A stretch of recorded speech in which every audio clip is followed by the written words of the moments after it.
Hello everybody and welcome to Drydock episode 93. Today's questions are taken from the video on HMS Iron Duke, Guide 163, and the 4 revoiced videos on the Sverige, South Dakota 1920, Ersatz Monarch and Mackensen classes, as well as a small smattering of questions from Patreon at the end, as is normal. So Fabian Zimmerman asks, what is your opinion of Admiral Sturdee? Admiral Sturdee is a, shall we say, somewhat divisive figure when it comes to his history and his performance. And that isn't even really a post-Sturdee study justification one way or the other. It's actually pretty much how he was viewed at the time as well. Admiral Fisher absolutely hated him and was desperate to get him removed from the Admiralty. Churchill, on the other hand, seems to have been a bit of a fan of him. And as with many admirals, he had his strengths and weaknesses. It cannot be denied that he was somewhat resistant to change. And that's one of the main reasons Fisher hated him, was because he wasn't entirely on board with a lot of what Fisher was trying to do in the 1900s, as necessary as that might have been. There's also a reasonable body of opinion that says that Sturdee was in part responsible for the whole disaster surrounding Coronel. But at the same time, even though he was in the War Office as part of the planning department, there's a lot of blame to go around there, not least of which obviously can be fairly apportioned to people like Churchill for trying to run naval operations without actually understanding what naval operations actually mean. On the other hand, once he actually got stuck into battle at the Battle of the Falkland Islands, he proved himself a relatively decent commander. He didn't push his ships too hard and too fast in and put them at unnecessary risk, but he also didn't shy away from confrontation, and as a result came out with a pretty much perfect score when it came to demolishing von Spee's squadron. Now, the other thing is that whilst, yes, he does appear to have something of a high opinion of himself, and to be honest, what admiral doesn't, he was a man with ideas. Now, those ideas can be good or bad, obviously, but a man who has ideas that depart from the norm and wants to perhaps see them implemented can be seen as either a visionary or dangerous, depending on how high up the hierarchy he is, whether he gets to implement his ideas, and how successful they may or may not be.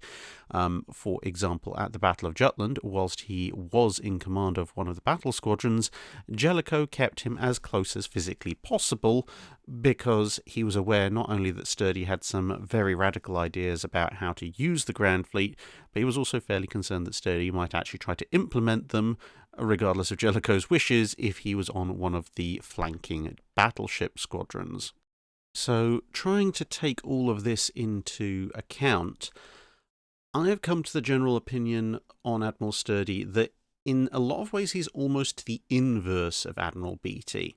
They share one or two traits, but in very broad terms, as probably is a little surprise to many of you, I view Admiral Beatty as a very good overall commander, especially when it comes to dealing with the political side of things, which is where you really need to be able to manage these things when you're in the upper echelons of command, but an absolutely terrible on-the-spot tactical commander, as well evidenced by Jutland and various other mistakes he made in various other commands.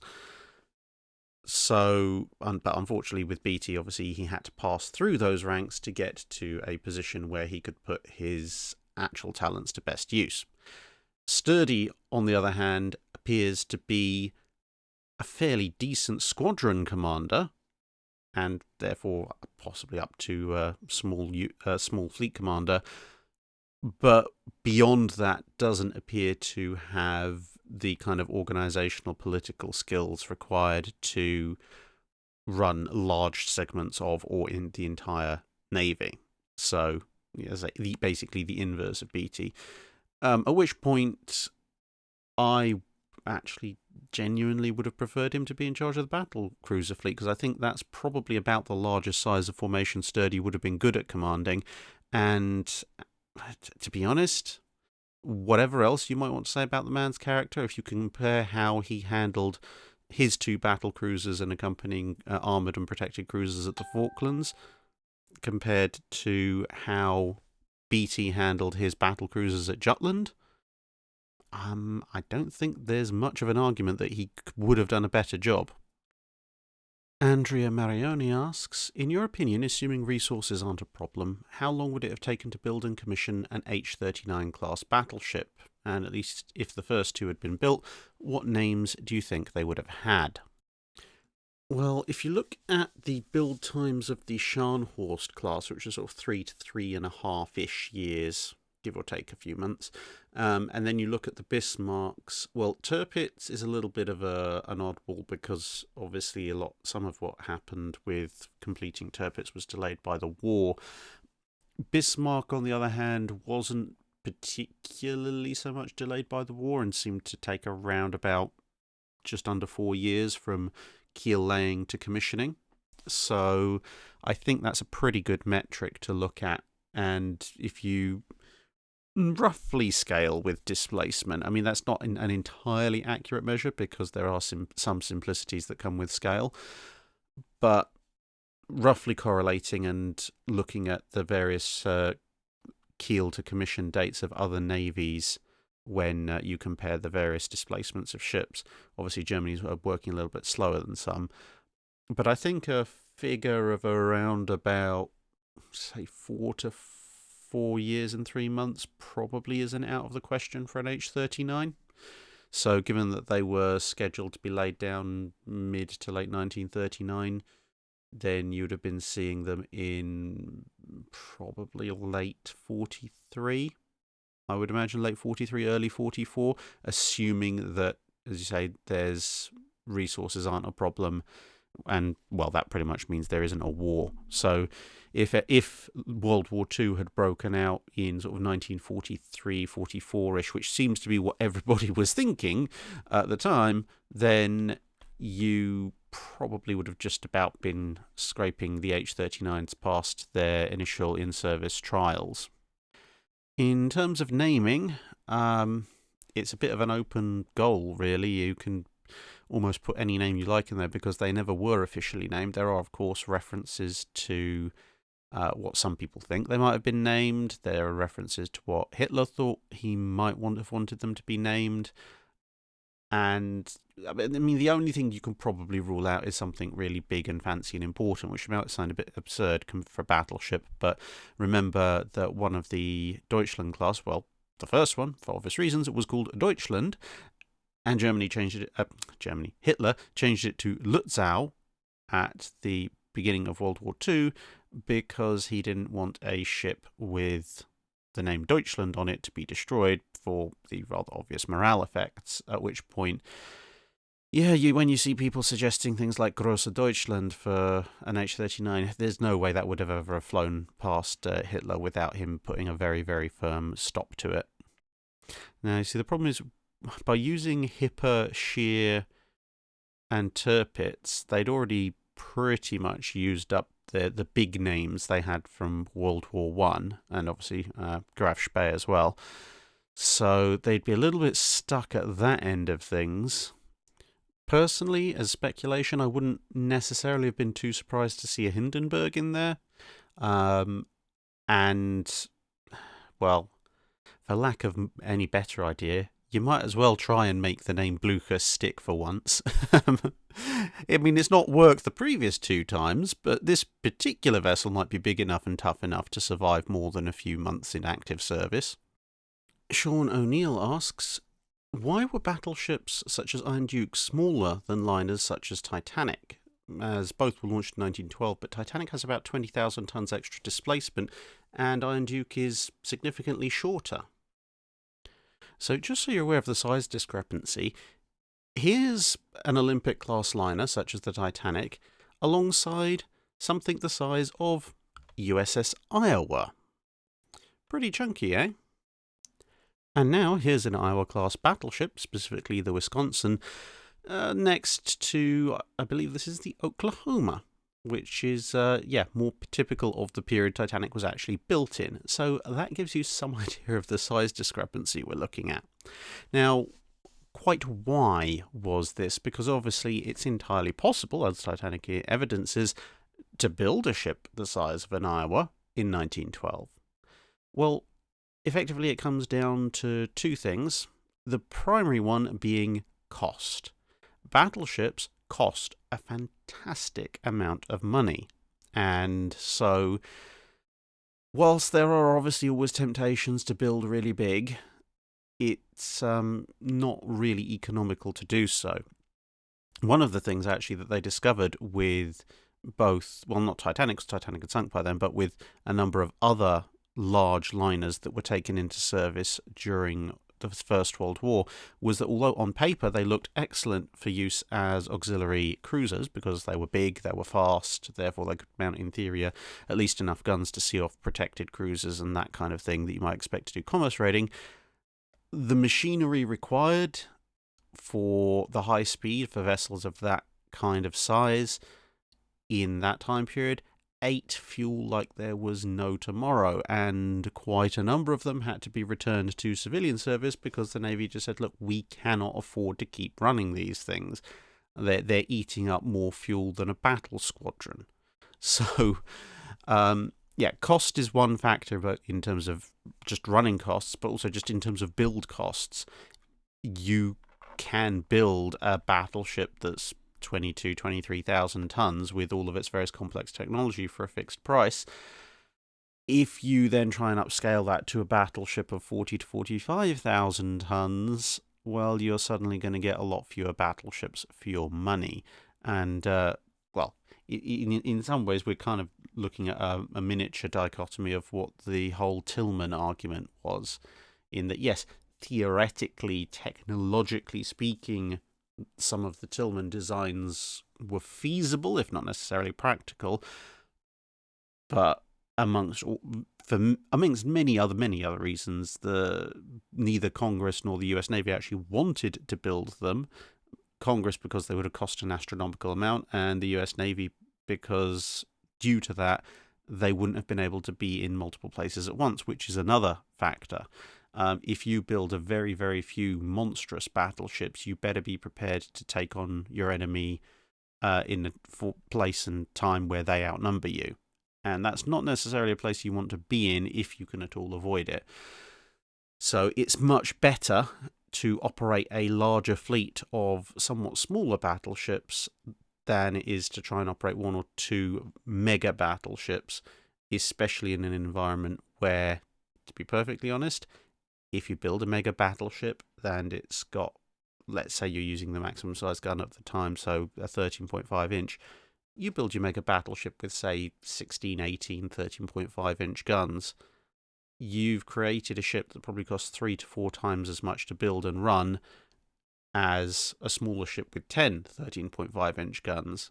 And for the same money, you could get 3 or 4 of those ships, at which point they vastly outgun you, and you can't shoot them all at once. So there is a law of diminishing returns when it comes to massively exceeding the size of contemporary capital ships. It's always better to be slightly bigger and slightly more heavily armed, as long as your economy can afford to output similar numbers.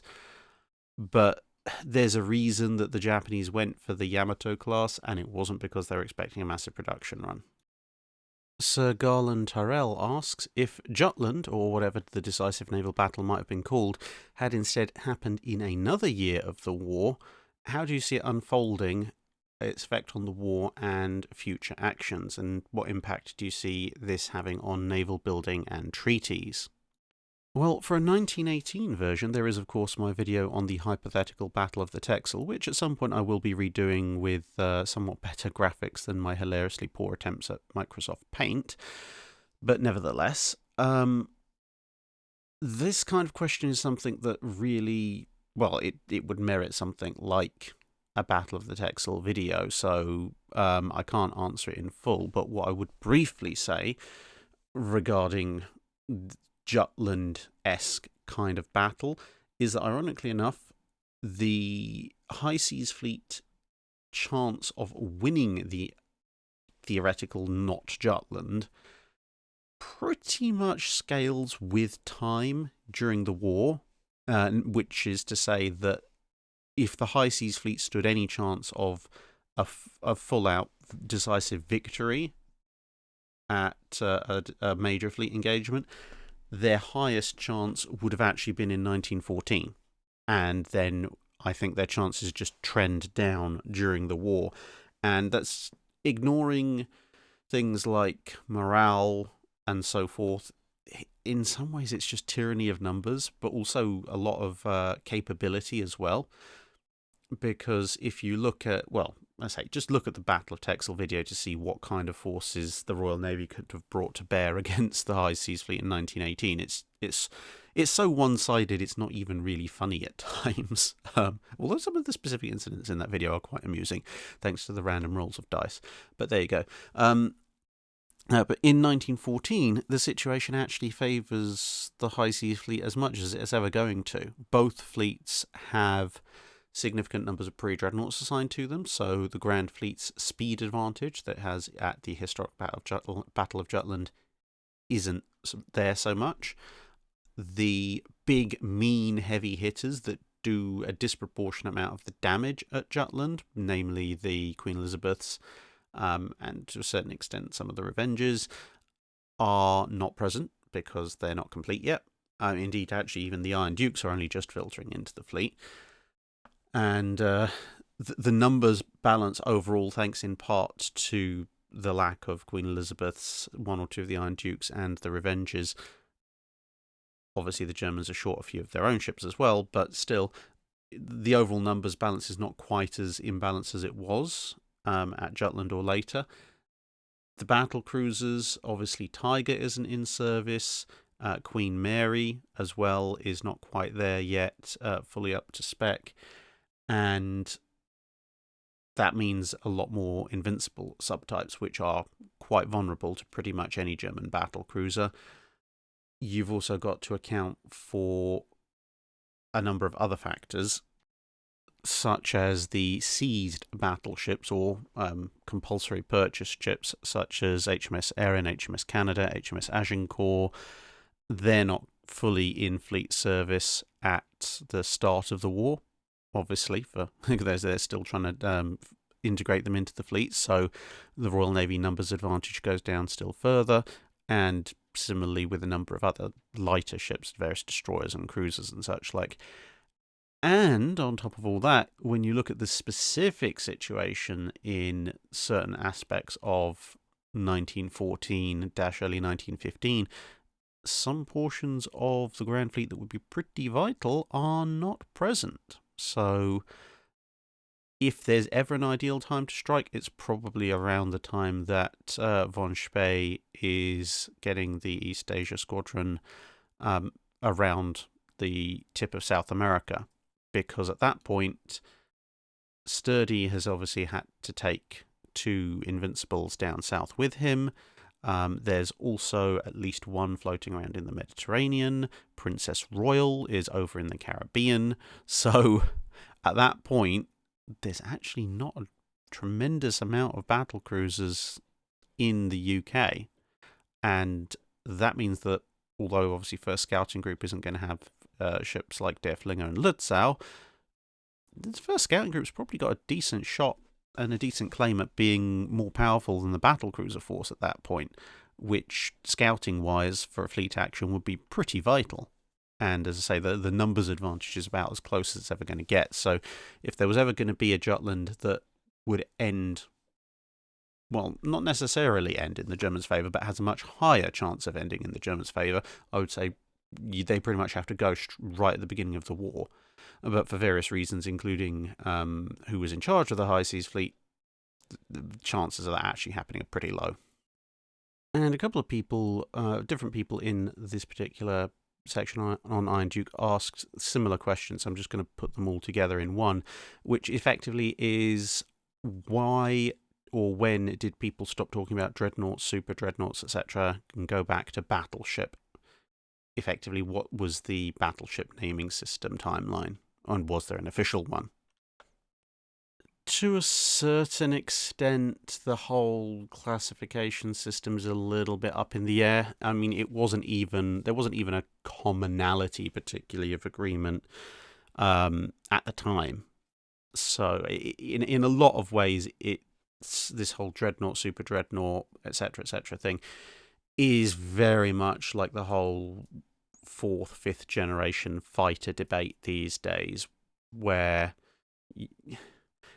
people with vested interests create a designation and then keep a moving target to try and ensure that that designation remains unique and special to them as much as possible. So, which is why we have such ridiculous things at the moment as fourth, 4.5, 4.5 plus, 4.5 plus plus, etc. So, all right, Lockheed Martin, just give over the PowerPoint and stop messing around. Anyway, that's completely a different rant. Back on the point. Dreadnoughts, super dreadnoughts, etc. Say it does have some reference to what's going on with current designations and stuff, and it basically comes down to, again, it's propaganda for the large part. About the closest to a universal designation is the dreadnought, pre-dreadnought split. That's near enough as makes no difference universal, and dreadnought is quite a nice, handy moniker that does get applied to a certain degree all the way through up until the end of World War II as a general coverall for a modern battleship. Now, as for the rest of it, as I say, that is an entirely different matter. Super dreadnoughts first show up in reference in contemporary literature with the Orion class, and that's because everybody's dreadnoughts up until that point have been mounting 12-inch guns, which has been pretty much the standard battleship gun at that point for almost 2 decades, even in the pre-dreadnoughts, with the occasional exception of people like the Germans with their 11-inch guns and such like. But anyway, so when a ship shows up with 13.5-inch guns, which is a caliber that's not been seen since, at least in the Royal Navy, and since the Royal Sovereigns, which was sort of the class just before the pre-dreadnoughts, then it gets, oh yes, bigger guns, etc. This must be a super dreadnought, and they kind of then run into a little bit of a wall, because what do you call something that's then bigger and meaner than that without sounding silly? The 14-inch ships of the US Navy, for example, are fairly easy to lump into that category. It's half an inch difference. And splitting the difference right down the middle, you've got the Britannias of the French, etc. But then once you roll up with something like HMS Queen Elizabeth, Baden, or the Colorados further down the line, you either end up calling them super dreadnoughts as well, but at which point they're so obviously more powerful than what you previously called super dreadnoughts, it sounds a bit silly, or you have to start inventing very absurd sounding terms like super or dreadnought or hyper dreadnought or mega dreadnought, at which point you might as well just call it like poorly hidden compensation device or something. Anyway, so yeah, it's around about the 1920s, the sort of Washington Treaty era is where this whole dreadnought, super dreadnought business starts to die away a bit, because of that realization that when you've got things like Colorado, Nagato, Nelson, and, well, the planned ships, Lexington, South Dakota, N3, G3, Tosa, Amagi, they're really not...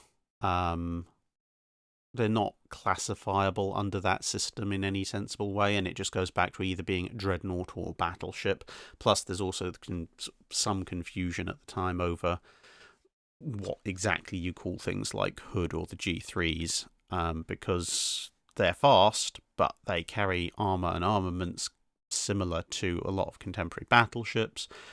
The Japanese, if you look at the sort of advanced designs past Tosa and Amagi with things like the Keys and number 13s, they're kind of blending down the battlecruiser and battleship concepts as well, but in a slightly different manner. Pretty much the only people at that point who are retaining a very, very clear distinction between a battleship and a battlecruiser are the Americans. So, yeah, at that point, that's when you see everything kind of go back to most people just start calling them battleships again, or dreadnoughts. And to be perfectly honest, in most internal correspondence within navies, the Super-Dreadnought thing rarely catches on unless they're writing to or from politicians. It's mostly just our dreadnoughts or our battleships because everyone knows what they're talking about. So, I mean, for me personally, as you've probably heard me use the terms before, up for battleships up to the end of World War One, I do like to use a Dreadnought Super-Dreadnought system, but I like to split it a bit further. I like to have first and second generation Dreadnoughts and first and second generation Super-Dreadnoughts, as I feel that you can roughly put the sort of the 1906 to end of World War One period capital ships into approximately those 4 boxes, and I can explain that system at some point again. I mean, I know I've explained it before, so I won't bore you again here, but I can do if people want at some other point. Live Errors asks, you'd think making the smaller guns working in twin turrets would be easier than making capital ship guns work as twins, so how comes we didn't get twin turrets in that order? So that's actually a very interesting question, because it does seem logical. Obviously, you can make things work in a smaller format first and then scale it up to the larger, such as, well, with things like autoloaders. So the answer actually goes all the way back to the very first developments of turrets, all the way back in the 1860s. Now, back then, of course, people are mostly using broadside batteries, and later on in the 1860s developing more to the central battery concept. But you have things like USS Monitor show up and others, and what effectively it comes down to is there are some very big guns floating around at that point, but they are so large and so heavy that having them mounted in multiples in broadside is very costly, has a huge impact on the ship's overall displacement and ability to carry them, and for the amount of investment you're putting into weapons that large, it seems pretty redundant to not be able to use half of them at any one time. Plus, with Monitor, obviously, it's absolutely tiny. You probably couldn't get more than a couple of 11-inch Dahlgrens on the thing. But obviously, I'm also talking in the more general terms when you're looking at the larger broadside ironclads of the European navies. And so you have this problem. You've got maybe 1 or 2 big guns that you can put on there, because remember, even on the bigger European ironclads, we're still only talking displacements in the order of a World War I cruiser, not a battleship. And so you're thinking, okay, well, if I can only have 1 or 2, then the best way of using them is to be able to fire them on both sides, because then if I've got even just the 1 gun, then I can fire it at any target, at any angle, as long as I don't blow my own masts away. And you see this on things like the Kearsarge in the American Civil War. And these are pivot guns, obviously. Now, the biggest problem is, well, it's a big gun, it's a very obvious target, and people are squishy. So you need to protect them, especially considering that, well, it's going to be a priority target for the enemy because it represents a substantial chunk of your firepower. This is why Monitor, when it's launched, is not a armoured raft with a pair of Dahlgren pivot guns, because those gun crews would have a life expectancy of about 30 seconds. So you need to protect them. But you can't just put a big armoured blockhouse on there. I mean, you could kind of go for a central battery concept, but even the central battery concept has a limited set of arcs of fire. So if you've got your very few pivot guns, the answer is you need to have some kind of armoured housing that turns, and hence you get the turret. And so the first turrets are devoted to the biggest guns, because the smaller and lighter weapons can be mounted singly in broadside formation on either side, and no one particularly cares because you can get loads of them in. So yeah, fine, mount 24 of them. We can have 12 guns per broadside, that's fine. No one's going to miss the other 12 particularly much. And that carries on as guns get larger through the late 1800s and into the 1900s. And of course, if you've gone to the expense of building your big cylindrical turret at the time in the 1800s to house your guns, or your gun, then you might as well stick a second one in, because a second gun at the time doesn't substantially increase the overall dimensions and weight of your turret, but does double your firepower. and also increases redundancy, because obviously if you have one gun in one turret and it jams, well, that's it. Whereas if you've got two guns and something goes wrong with one of them, well, you can still fire something else. So, yeah, you end up with these twin turrets showing up for capital ship weapons, and it's only when you get to a point of people trying to mount secondary batteries on capital ships much higher up to avoid sea spray and to give them greater arcs of fire, and especially with the advent of dual-purpose weapons or lesser numbers of guns, this is when you start to see turrets come in for secondary weapons, because there basically isn't a need or demand for it up to that point, and the relative increases in weight and stability reduction for high-mounted secondary turrets as opposed to casemates is not a trade-off that a lot of people want to make until other pressures come into play, which pretty much kicks off in around about the 1920s in most cases. Kevin Kennelly asks, how many hours does it take to produce 1 hour of the Drydock? You've got to wade through oceans of questions, select, assemble them, then research, write, edit, record, post-production, publishing, etc. Same questions for a 5-minute guide. Well, keys to the Holy Grail, eh? Well, the simple answer is that it can vary massively depending on the episode in question. So, let's say, take for the 5-minute guides for a minute. I have a basic template, which is just like a cue sheet to remember which particular strands of details I need to include in a particular 5-minute guide, or in any 5-minute guides. So things like what the basic origin of the ship was, what time period it's in, what navy it serves in, how many of them there were, any particular interesting features, then obviously primary, secondary, if necessary, tertiary armament, power plant speed, armor protection, all those basic stats people like to know, and then, if possible, a potted history of the ship or the class, which gets increasingly more difficult the further down the size chart you go, because, well, telling the story of a class of 2 pre-dreadnoughts is a very different thing to telling the story of a class of several hundred destroyers, for example.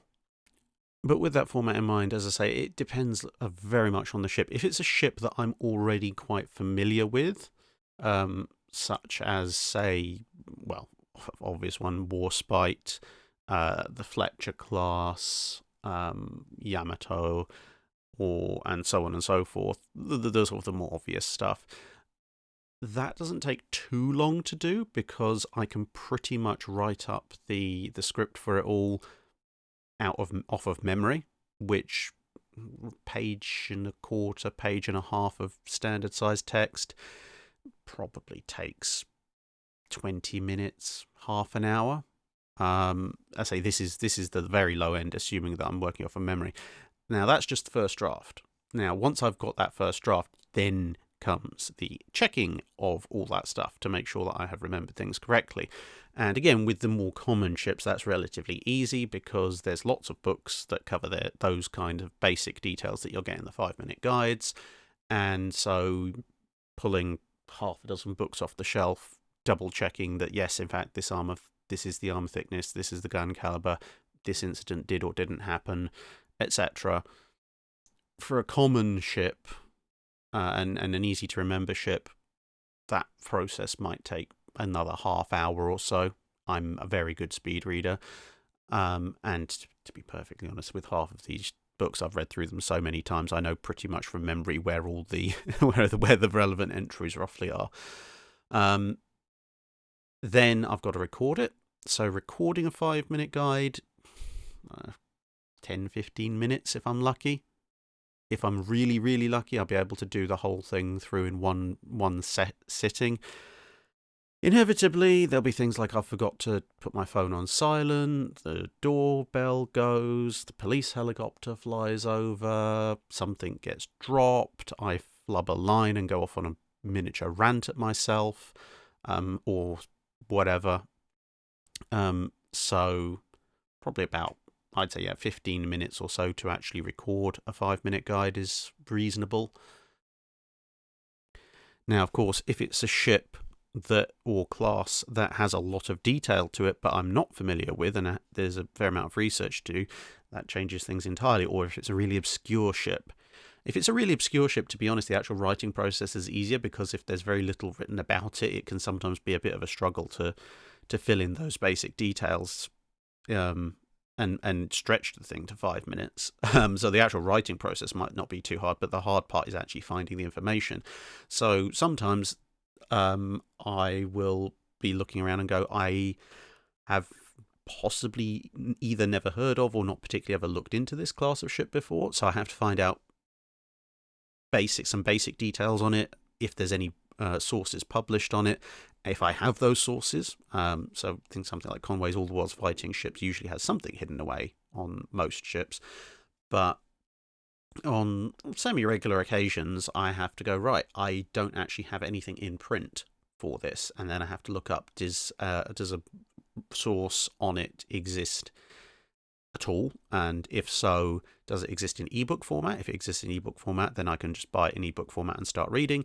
If it doesn't, then I have to physically order a book, wait for it to arrive, and ideally more than one. I mean, there are a few decent online sources that cover some aspects of various naval ships' history. I mean, the Dictionary of American Naval Fighting Ships is pretty good at giving you a potted history of most individual ships of the US Navy, so that's pretty nice to reference online. But there's a lot of ships, whole classes, for which there might only be one or two books out there, and obviously you always do run a bit of a hazard if you rely entirely on one book. So very often I will end up having to order more than one, or I might have a book that references a class, but I'll have to order another one, at least another one, to double check it, plus some online fact checking.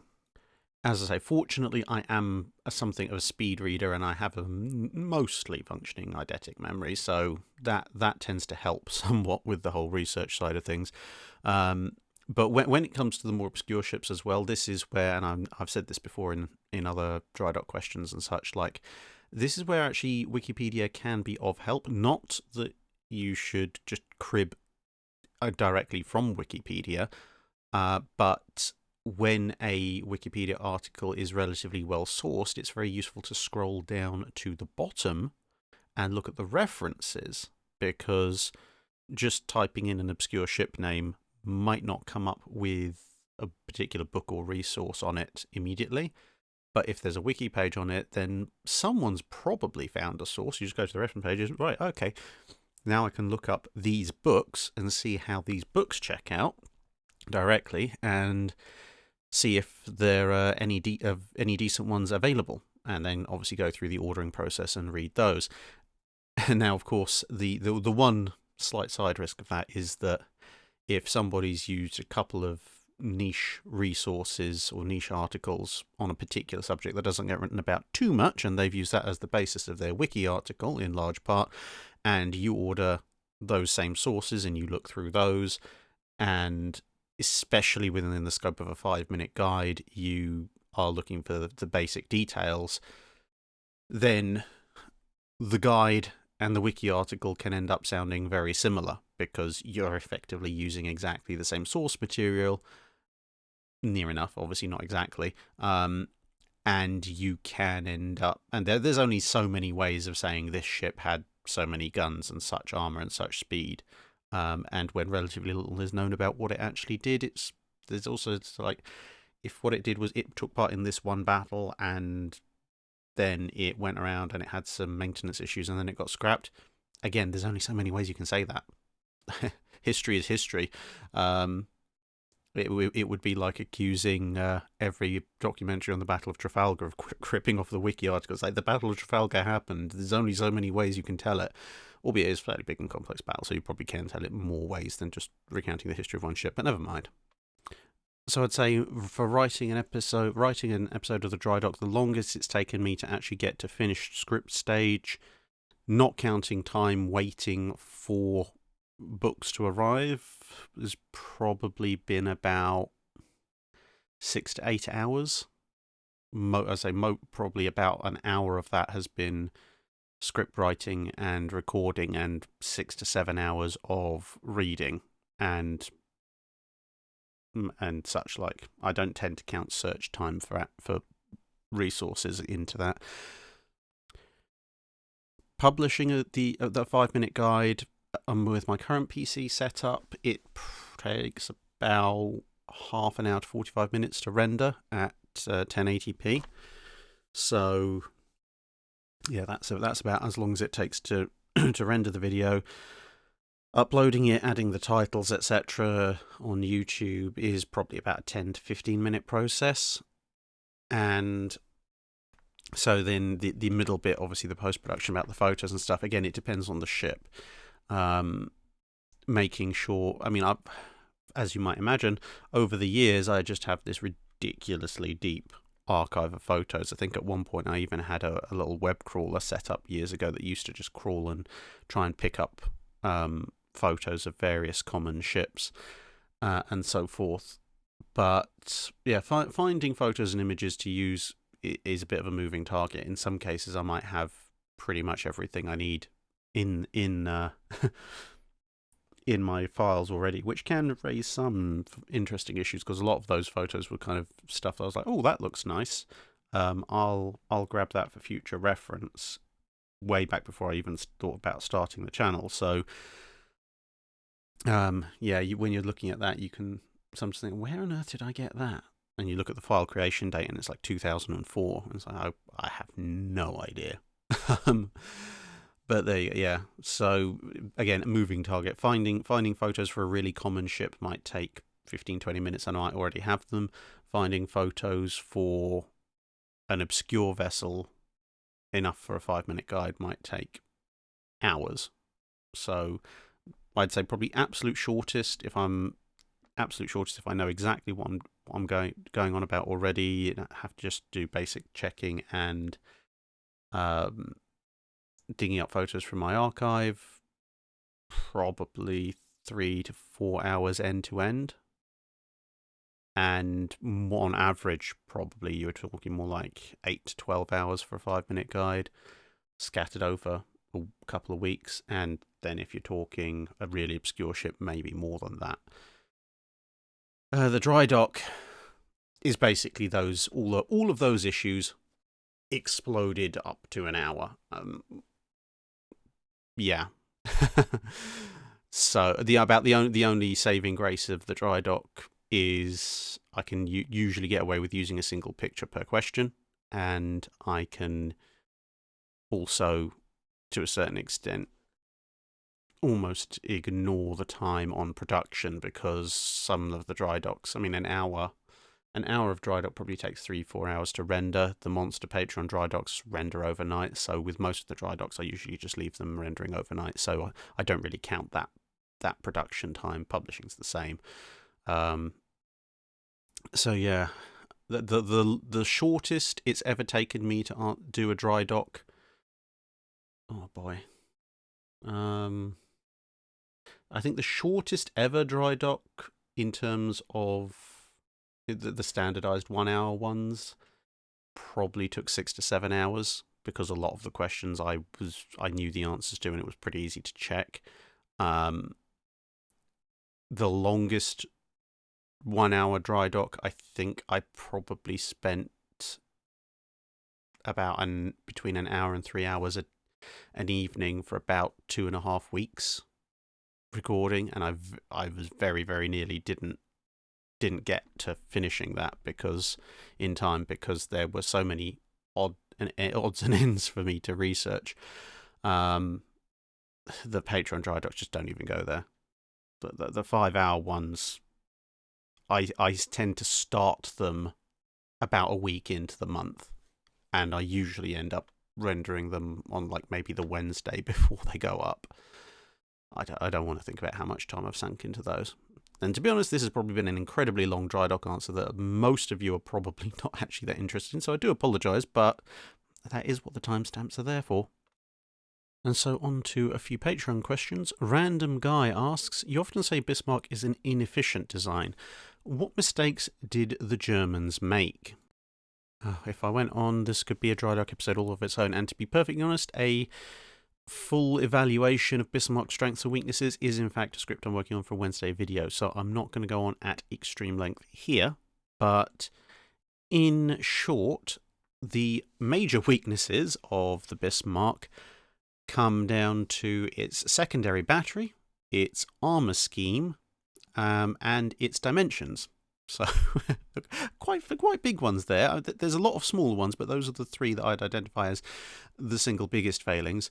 The dimensions, in part, impacted on the ridiculous displacement it ended up having for its capabilities, but specifically with its dimensions, I believe the Germans had a major failing in that they actually made the ship too stable. Now, there's a fair bit of complicated physics that go into determining what is good and what is bad for stability in a ship generally, and there's even more that goes into determining whether or not that stability is good or bad for a warship. For example, like a tumble-home hull. Superb for stability in a normal ship. Awful for stability in a warship because it's stable right up until the point it starts to list, and ships start to list when they take damage. But, minor rants at the French side. The problem with Bismarck is it's actually too stable. It's a very, very steady gun platform, yes. Unfortunately, there is such a thing as too steady a gun platform, because if your ship is slightly less stable, then in high sea conditions, it will roll with the sea, which is not exactly surprising, but that roll will be, hopefully, if it's designed properly, relatively gentle and with a relatively manageable roll period. This your guns can keep up with, the gun stabilization systems and such like. If you make the ship really, really stable, really nice steady gun platform, that's fine as long as the sea conditions are like it is in this picture. However, if you end up in any kind of heavy sea conditions, then what you end up with is a ship that tries to right itself back up to zero very, very sharply and very, very quickly, and that is actually bad, because if your ship is constantly fighting to push itself back to vertical really, really quickly, that's going to throw your guns and your aiming off, because the righting is going to be a very sharp, jerky motion, which is actually bad for a ship. Obviously, you don't want it too unstable, you to roll over, or you end up rolling around on wet grass, as some ships were said to do. But yeah, so that's big engineering design deficiency number one. Big design deficiency number two, the secondary battery. It had 28 secondary guns in the medium caliber, a mixture of the 150 and 105mm. Normally that would be quite a fearsome array, except that 12 of them were effectively anti-surface only, and another 16 were anti-aircraft only, and individually, that's not very impressive. Half a dozen, near enough as makes no difference, 6-inch guns, for anti-surface action, and 8 relatively light for medium caliber guns, 4.1-inch guns for AA. It's not great for a ship of this displacement and dimensions. A dual-purpose secondary battery would have been a far, far better idea. I mean, look at something like a refit Queen Elizabeth. They're much, much smaller and displace far less than the Bismarck, and their dual-purpose secondary battery of 10 dual-purpose 4.5-inch guns either side, or a North Carolina, still significantly smaller via displacement, 10 5-inch 38s either side. So that's 4 more guns for anti-surface action or per side, or 2 more guns for anti-aircraft action per side. And you only need 20 barrels to do that instead of 28 barrels. Now, fair enough, the Germans didn't actually have a dual-purpose 127mm, 128mm gun for their naval side of things at the outbreak of World War II, but they should have either tried to develop one, or, to be perfectly honest, just standardise on the 105mm. I mean, okay, it's not the world's best anti-surface weapon, but in a theoretical rebuild of the Bismarck, I managed to get a ship of same speed, same range, better armour protection, etc., on just under 38,000 tons, and I did that by standardising on a secondary battery of 2805mm. At which point, well, 14 guns aside, that's a pretty nasty AA battery, and 14 guns per side is going to do a number on destroyers, even if the individual shell doesn't do too much. And then the armour scheme, well, there's a lot wrong with that, and I don't want to overrun time on this question, but yeah, let's just say I would completely rework it. Rita Loy asks, how was the Imperial Japanese Navy compared to the United States Navy in repairs of battle damage away from their major ports during World War II?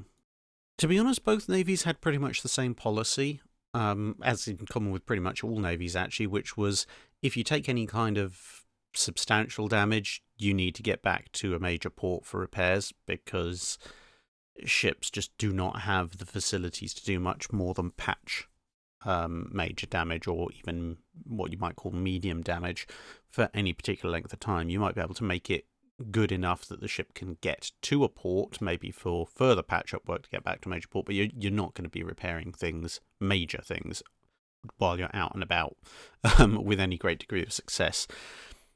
But in terms of that whole repairs enough to get back to port thing, a lot of it depended on exactly how the damage had taken place, and this references back to the video I did on the American versus Japanese damage control systems, because if the damage was, well, whatever, medium, major, etc., but if the Japanese damage control parties themselves had largely survived intact, the Japanese were actually pretty darn good at getting their ships back into port. I mean, the ship you can see here is a destroyer, the Hibiki, and it's obviously suffered some rather major existence failure when it comes to its bow section, but they managed to get it back into port. A couple of ships that got utterly plastered during Operation Tengo managed to get back into port as well, one of them by the ever wonderful Let's Sail Ourselves Backwards home paradigm. So yeah, as long as the specially trained damage control parties were there, they could actually get ships back that were in surprisingly bad shape.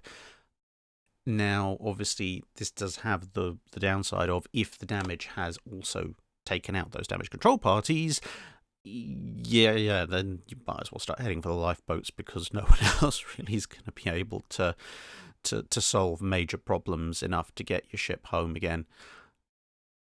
So, yeah, basically, it varies depending on the type of damage, and also depending on how much of the pre-existing damage control parties have survived, really, when it comes to this kind of major stuff.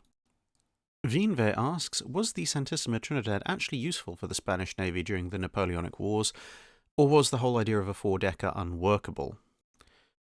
The Santísima Trinidad, or to give her proper name, Nuestra Señora de la Santísima Trinidad, was actually a fairly useful ship for the Spanish Navy. She started life as a relatively conventional, if somewhat large, 112-gun three-decker, and in that guise, it's fine. She was then obviously increased to a four-decker by giving her a fourth deck, closing in the spar deck, adding extra guns, etc. So, in that guise, yes and no. It made her very slow and ponderous. She actually got a nickname El Ponderoso precisely for that reason.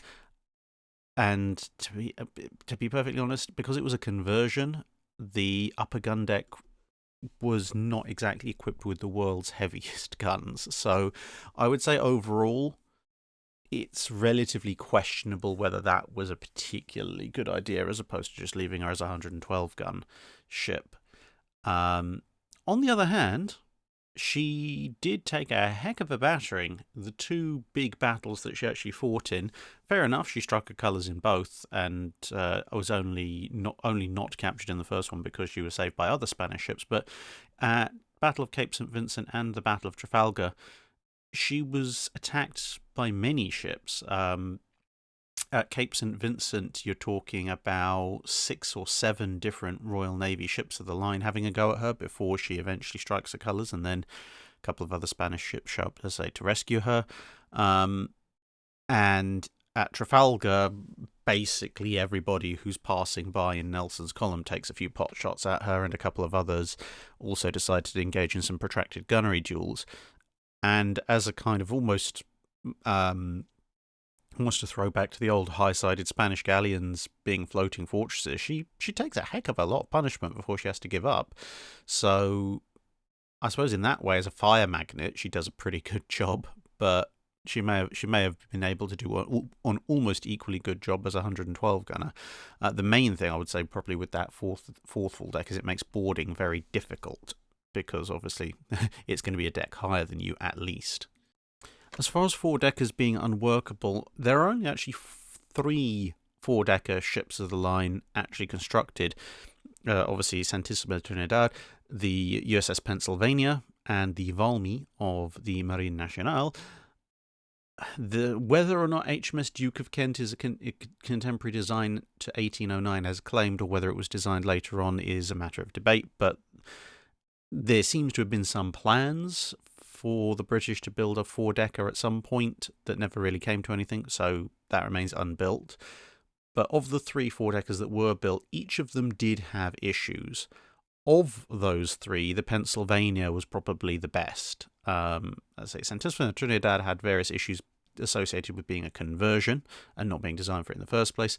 Valmy had a number of issues due to the fact that the tumble home, which was present in pretty much all Age of Sail ships of the line, which was a sensible idea for that period, they actually abandoned it and went with straight sides, which had some rather negative effects on the ship's stability.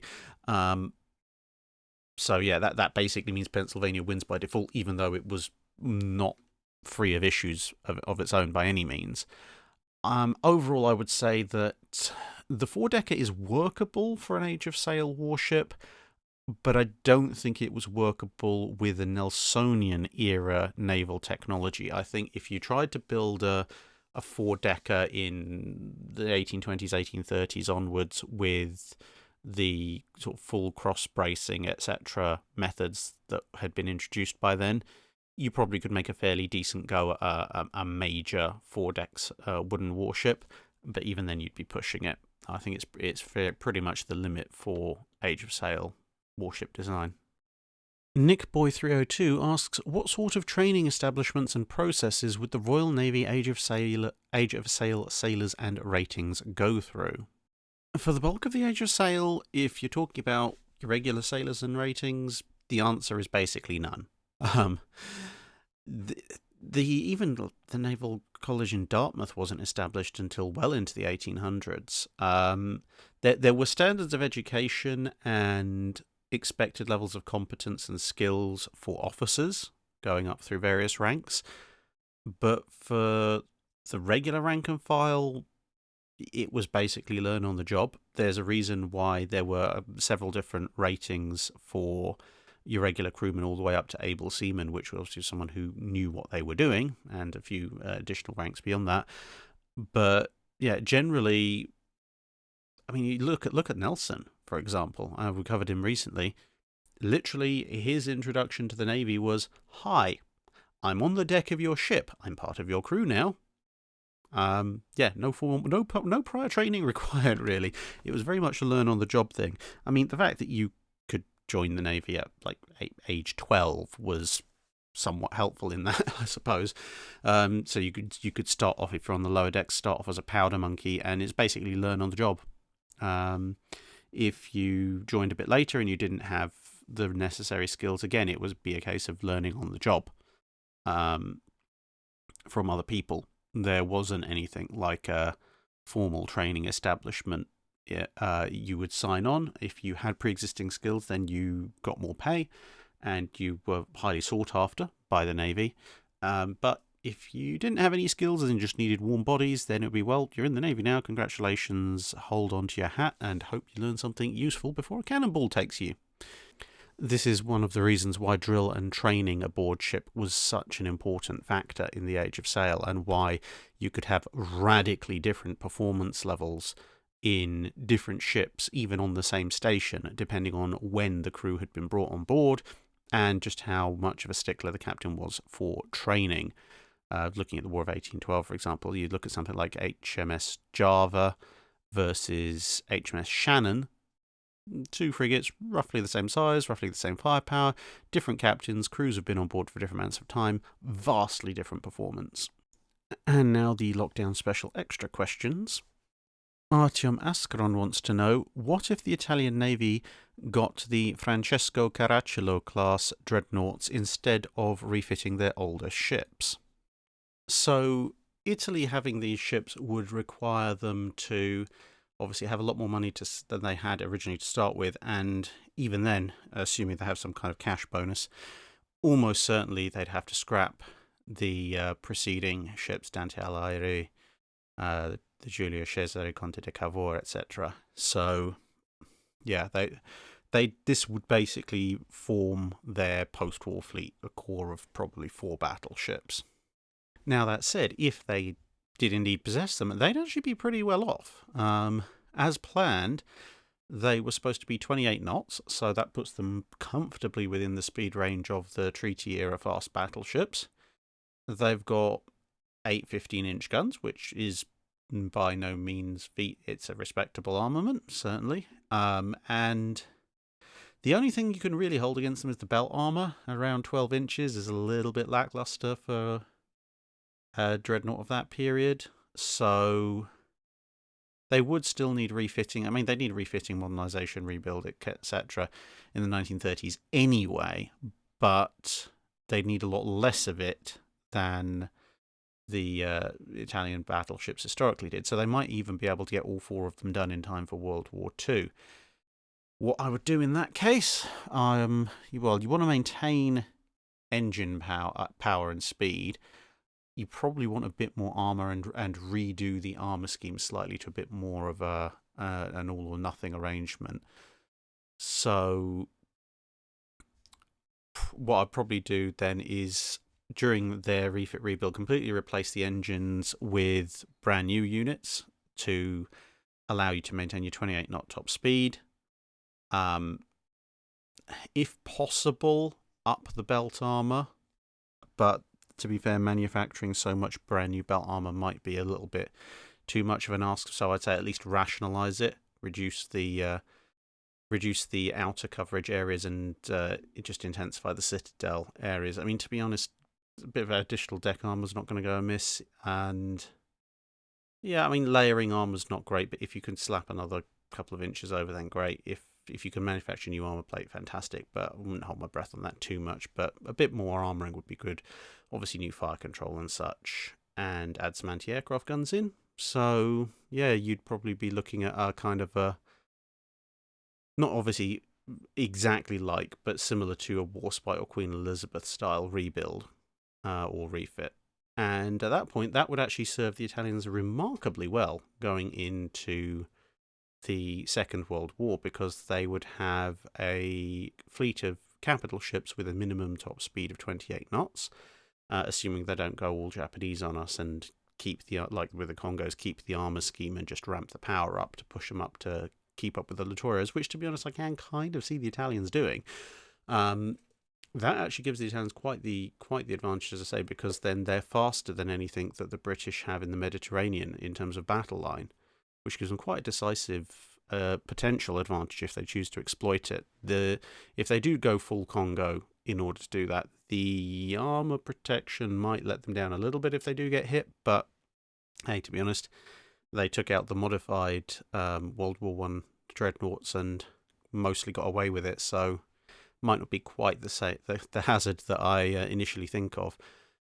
So yeah, it'd be very interesting actually. It would force, I think, to be perfectly honest, if they had 4 of these plus the Littorios building, it would force the British to deploy more modern ships to the Mediterranean, because it's difficult enough as operating with the Queen Elizabeths and the R's when you've got older Italian ships around. Not to say that the Queen Elizabeth certainly at least wouldn't be useful, they would. But when the entire Italian battle line can run rings around you like that, you're going to need something fast. You're going to need a King George V, or one or more of the battle cruisers. which could lead to some rather interesting shenanigans if something like, say, Hood and Renown and Prince of Wales are assigned to the Mediterranean, and that pulls out some of the older capital ships like Warspite back to the home fleet, Nelson and Rodney as well. But the one thing you have to bear in mind, though, is it would also change what happens with the French, because the French were relatively content for a while with the Corbett's and Britannias to face off against the Italian World War I dreadnoughts. If these things are around instead, then, especially with their high speed, I don't even think the French would look at completing the Normandies or the Lyons. They'd probably they'd have to come up with a whole new design. They would have to build new post-World War I as well. So it's going to change the entire face of how things work in the Mediterranean quite considerably. And to be perfectly frank, 4 of these in the Mediterranean, when the British really like their Mediterranean fleet, that might even have further butterflies down the line. The British might push the British over into insisting that they maybe complete a G3 or several. I know the government at the time didn't want to pay for it, but that was in the context of what they were expecting to face off at the time. If you got 4 of these 28-knot fast battleships running around, this changes the equation massively. And finally for today, Andrew asks, what would have happened if Lutjens had turned back once he realised that he'd been spotted by Norfolk and Suffolk? Would he make it to Norway? Do Hood and Prince of Wales intercept east of Ireland? What happens after that? Would the British give the same attention to Bismarck as they did to Tirpitz? So a lot of this depends greatly on timing. There's not actually a very wide window between Norfolk and Suffolk spotting Bismarck and Prince Eugen on the evening of the 23rd of May and the battle actually happening in the morning of the 24th of May. And the British plan was originally to intercept the Bismarck and Prince Eugen around 2 o'clock in the morning on the 24th of May, which would have been 6-8 hours after Norfolk and Suffolk spotted them. So there's really not a lot of time for Bismarck to turn back. So it comes down to timing very, very precisely. Because if Bismarck does try and turn back on itself, well, one, that means Suffolk's probably not going to lose radar contact because it's going to be coming back at them. So Suffolk is effectively going to be kiting backwards to try and keep in contact. That kind of radical course change is going to have to force Suffolk and Norfolk to tell everyone what's going on. And given that Bismarck and Prince Eugen will be proceeding at cruising speed, whereas Hood, Prince of Wales, and the 6 destroyers that are with them in the evening are going to be going flat out, it actually means there's a relatively decent chance that the British force will intercept the German force. It's just a matter of exactly when. Ideally, obviously, they want to intercept them around local sunset, but who knows what's going to happen there. Although, all things considered, obviously, the British have trained quite considerably more for night fighting than the Germans have, and whilst, yes, Bismarck does have radar, we all know exactly how long that lasts in combat. Now, all things considered, that kind of encounter, I think, would have gone quite badly for the Germans, almost regardless of what time it takes place, whether it's sunset or deeper into the night or after sunrise, mainly because it would probably be the kind of closing engagement that Admiral Holland wanted to happen. And, well, finding yourself in a battle where the plans start off going the way your enemy wants them to do is never a good thing. But also the destroyers are likely going to be present. Now, okay, fair enough. Achates, Antelope, Antony, Echo, Electra, and Icarus are not the big tribal class, nor are they the more modern types, the N class and such like. But they're still destroyers, they're still fairly aggressive, they still have torpedoes. So Bismarck and Prince Eugen are going to have a real devil's choice, because they can either try and maintain a nice, stable, steady gun line and shoot at Hood and Prince of Wales, who may or may not have a significant light advantage, depending on the exact time of the engagement.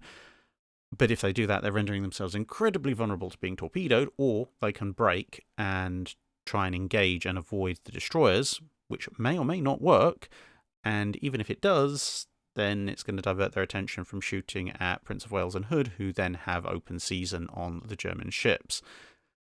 And, of course, if they're doubling back like that, that means that Norfolk and Suffolk can also, in turn, themselves double back instead of having to chase down, which means that it's almost a nightmare scenario for the Germans in that you're going to have Norfolk and Suffolk coming in from one side going after Prince Eugen. You're going to have Prince of Wales and Hood coming in from the other side going after Bismarck, even if possibly they might get their targets mixed up initially. And you've got half a dozen destroyers whirling through the darkness trying to drop torpedoes on everybody, plus, of course, Norfolk and Suffolk, if it comes down to it, have their own torpedoes. Well, so does Hood, actually, but let's not necessarily count those in. So it's fairly... There's a reasonable chance that if Lutjens turns back, he could lose both ships in a nighttime-early morning alternate battle of the Denmark Strait. Alternatively, obviously, if he thinks that he's been spotted or there's just sheer blind luck that he guesses or hears the British approaching on hydrophones, which historically he did when they were relatively close, and he either goes to maximum speed or just makes a course correction that mathematically carries him out of the distance of the interception arc of Hood and Prince of Wales, then if it's known that he's coming back, it's very likely that Hood and Prince of Wales, the destroyers, and Suffolk and Norfolk will continue to pursue. And at that point, given the circumstances, it's fairly possible that Tovey comes out with Victorious and King George V and whatever else he can scare up in Scapa to block Bismarck and Prince Eugen's return as best he can, hopefully, obviously, outside of Luftwaffe range. So there's actually two circumstances in which Bismarck and Prince Eugen could be closed down. So one's the nightmare battle of the Denmark Strait for them. The other's actually even worse because now they're also under air attack and there's another King George V class battleship blocking their way. So, yeah, statistically, Lutjens turning back is probably the death of the ship and Prince Eugen earlier than historically. There is still, however, obviously, there is a chance that they might manage to dodge everything and make it back to Norway, at which point, it's going to be early war version of Tirpitz. Now, the interesting part about that is that obviously the Tallboy bomb doesn't exist, the X-craft don't exist, the spare carrier capacity for the various raids that were mounted on Tirpitz doesn't exist at that point, and at least for a short period, the United States isn't in the war either. So with two Bismarck-class battleships in Norway, that is going to much, much more significantly tempt Hitler to move Scharnhorst, the remaining two Deutschlands, and the Admiral Hipper up to join them and form a pretty considerable fleet. So there's going to be a lot more thought put into trying to, on the Allied side, contain Norway, and on the German side, utilise this powerful force going forward. And how that's going to work out, who knows. And just a little bit of channel admin before we go. The good news is I've got myself a nice laptop, which hopefully will obviate the issues of tying into a desktop for streaming. So in terms of live streams, I've taken a bit of feedback. Obviously, there have been a lot of technical issues with the past few live streams, so I'm going to be working in the background to try and refine that somewhat. I'm going to change the format of the live streams a little bit. So where previously live streams have basically just been me doing Q&A, or I've been looking at something that falls a little bit outside of the main channel's remit in terms of obviously the Wednesday, Saturday and Sunday videos. So things like the Ultimate Admiral Dreadnoughts live streams and such. So I might still be doing stuff like Ultimate Admiral Dreadnoughts and other things that take my fancy. And for the rest of the live streams, I'm going to try and move a lot of the more speculative what-if type stuff to there if I can, because I'd like to try and slightly rejig the Drydock itself. So with the Drydock, I want to try and refocus slightly more on stuff that's a little bit more grounded in the actual history that we have.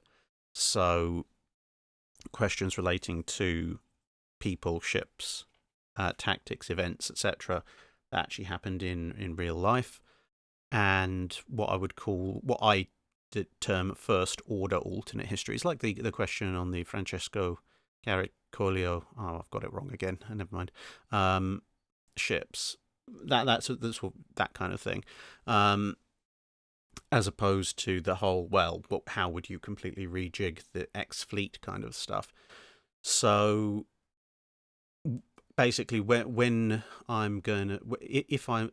do more live streams, I'm going to lead in with a pre-prepared section on something like that. So maybe, like, say, the next one I'm going to lead in with, how would I have done the Battle of Jutland differently? So it's historical based, but it's not necessarily, that's what I'd call second or third order alternate history, because it involves me personally, my knowledge, my opinions and such, as opposed to so let's say someone other than Jellicoe being commander of the Grand Fleet, or someone other than Beatty being in charge of the battlecruiser squadron. So yeah, and effectively what I'll do, I'll lead in with that. I will also set a time limit, so they won't go on forever and a day. Apart from anything, the last couple have really badly taxed my voice. And there still will be a live Q&A type bit at the end, but obviously, and there will be guidance like that in the live stream, which will say, look, the first bit I'm reading and talking to you about a specific subject I've pre-prepared, and so I won't be able to look at the questions, and because of the way that YouTube chat goes, if you ask a question, then it's almost certainly just going to be massively scrolled past by the YouTube chat algorithm before I get a chance to see it. So anyway, that's a very confused way of saying that live streams will continue in a slightly different format. I'm slightly rejigging the way I take the Drydock questions. Hopefully the technical issues will be over. And in terms of frequency, well, the thing is, with the lockdown, there's a certain amount of time available. As and when the lockdown comes to an end, and in the UK, they're at the moment making noises about making some changes next week. That might change time availability and such like. So I'm probably going to aim for maybe a live stream once a fortnight or something like that, and it'll be on Fridays. And because Fridays is basically the slot where I put occasional content that is not specifically related to the Wednesday, Saturday and Sunday formats. So you've seen things like the British versus Pirates board game, for example, and now that the sort of filming studio - conservatory is complete, I can actually also do the four-player British versus Pirates game that everyone seemed to want in that video, which will also then go on the occasional Friday kind of thing. The next thing is the Patreon Drydocks. Yes, 5 hours plus is fun for some people. To an extent, it's fun for me to make but in some other ways, it is probably the single largest commitment of time I have to make in any given month. And to be perfectly blunt, not so many people watch the Drydocks in general. Now, I don't mind that, and I have no intention of discontinuing the Drydock, because I really enjoy it, and the people who do watch it you're all very nice people, obviously, and you do raise lots of interesting questions, and it's a good way of addressing things, I think. So don't worry, the Drydock's not going anywhere. But I don't think with the lockdown and everything, and having to go back to commuting to the day job and everything, that cutting out another 2 hours of my day each weekday, I don't think that's the current format of the Patreon Drydocks is sustainable. So what I'm going to try and do initially is I'm going to try and put a hard limit on question answering time, because I'm looking through the previous Drydocks. Some questions I've wanted to answer in a fair bit of detail, and I've kind of taken the attitude of, well, I'm here, I know this is going to run on for ages, so I might as well put in a little bit of extra research and expand upon it, and you end up with some sort of 10, 15 plus minute answers. But that eats up time, it eats up research time as well as recording time, and yeah, it is getting unfortunately a little bit difficult. So what I'm planning on doing is imposing an upper time limit of 5 minutes per answer, and ideally less than that. So I'm aiming for a lot more sort of short, punchy. I can waffle at times, so I would say to the point answers. So if someone asks a very specific question, I will give them a very specific answer. Whereas at the moment, sometimes I go on and expand on sort of various possible iterations and background details and such like, which I really like to do, but as I say, just the time isn't there. So we'll see how that goes. You might have noticed in this Drydock, apart from the one question from Kevin about how I actually produce these things, all the other questions I think have run to about 5 minutes max, and hopefully that's allowed me to answer a few more questions than in some previous regular Drydocks. So we'll have to see how all of that shakes out.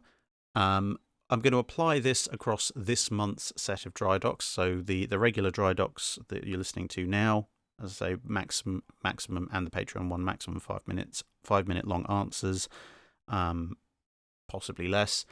That will hopefully cut down on the amount of work I have to do for each question, and also the overall time of the Patreon Drydock at the end of the month.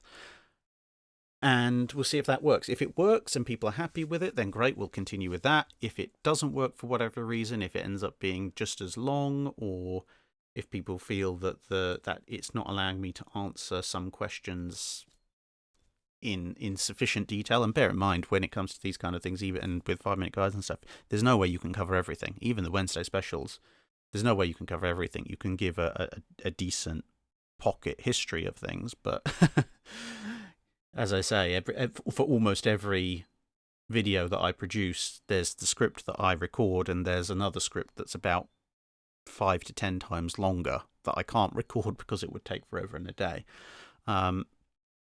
So there's that. We'll see how that all goes, shan't we? Now, as for anything else, with it potentially looking, like I said, that the lockdown might be gradually easing, I can start to think about replanning my America trip, although I'm not going to hold my breath and start on that process just yet, since Norwegian Air still owes me a refund for one of the flights. I had to tweet at them repeatedly from my main official channel account, and they eventually took notice and refunded me. Well, in theory, they say they've refunded me one of my flights. I haven't actually seen it come back on my card balance yet, so we'll have to see how that goes, but they still owe me for the other one. I have a bunch of Delta points from cancelled flights, internal flights in the US, and I still have to work with the travel insurance to try and get the hotel reservations back, because shockingly enough, American hotel systems basically a couple of the branches didn't even do the courtesy of replying, and the rest were basically, you're lucky we don't charge you a $50 cancellation fee. So yeah, travel insurance time for those, I'm afraid. And of course we don't know. It's also all very well saying, we might be exiting the lockdown in the UK at some point in the near future, but, well, for travel to America, that requires knowing what on earth is going to be happening in the various states in America that I may be travelling to. So yeah, wait and see on that one. But in closer in terms, there are a number of areas and places in the UK that I wanted to visit before this all went to pieces, and a number of places in Europe as well. So I'll be doing my level best to try and do some of those. I will give people a heads up in both here and on the community tab as to when and where those are occurring. So if I'm doing filming and such, basically what I'll do is I'll arrange with whoever it is and say, look, I want to come and film, and hopefully most of them have been pretty good about that. The good news is the Portsmouth Historic Dockyard, National Museum of the Royal Navy, did actually get in contact with me, which is great. Thank you very much if you're watching, and I hope to continue those discussions with you pretty soon, because I think that'll be really good. And Yeah, so basically, I'll sort out what I need to film and when, and then I will work out, okay, after that time, how much time free do I have, and I'll then say to people, look, if I do have that time, I'll say, look, I'm going to this place on such and such a day. I will be randomly there if you happen to want to come down and say hello at XYZ time. And I know this does kind of limit things to people in Europe and the UK, depending on where I'm going, but sorry, I can't really plan anything further than that. So we'll see how that all shakes out, and hopefully over the next few months I'll get some nice film footage done. HMS Caroline's on my list, obviously Portsmouth Dockyard once we've finished talking with them, the Golden Hind and Belfast in London, SS Great Britain, Chatham Dockyard may come back to me at some point, hopefully, which would be good. And then I need to reopen discussions with places like the Vasa Museum in Sweden, Błyskawice in Poland, Georgios Avarov, and associated museum ships in Greece. There's a number of museum ships in France and Germany and other places that I also want to have a look at. And I really, really want to go to Munich to find the U-boat there, mainly because I want to understand what possessed them to put a U-boat in possibly the single least U-boat friendly place in Europe. I think Munich's about as far from, not quite, maybe almost as far from the sea as you can possibly get in Central Europe. But oh well, it'll be fun, one way or the other. So yeah, that's the end of this dry dock. It's run on for a little bit, although that has been, 15-20 minutes of me waffling on in this channel admin section, but there's a fair bit to catch up on. And yeah, hope to see you all around at some point in the future.